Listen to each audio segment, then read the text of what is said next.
नमस्कार जय जगन्नाथ मो कंठशिल्पी चिन्मय कुमार आज कटक बीएम स्टूडियो एक सुंदर रोमांटिक गीतटी डब करागला।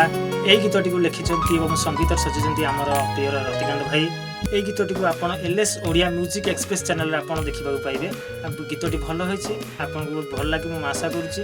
जय जगन्नाथ। नमस्कार जय जगन्नाथ। आज कटक बीएम स्टूडियो रे गोटे सुंदर रोमांटिक सॉन्ग डब है।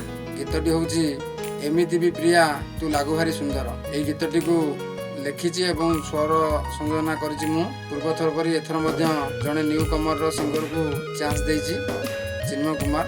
गीतटी भल भाव में गाई आशा करे आपण मान हृदय को छुईज। यही गीतटी खूब शीघ्र आपन देखा पाइबे YouTube channel L S Odia music express रे। गीतटी आपन को भल लगे गीतटी को देखिए एवं लाइक चैनल को सब्सक्राइब करिवे।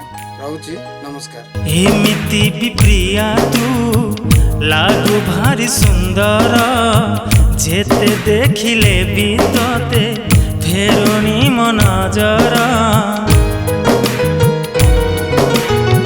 आखि आउ ओठ मिसी स्वप्न रे आनंती खुशी विरह भूले हृदय तू टिके देले हसी।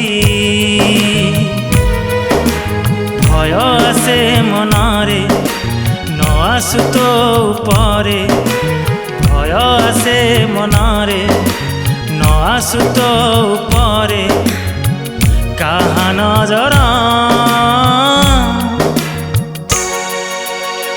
एमिति भी प्रिया तू लागू भारी सुंदर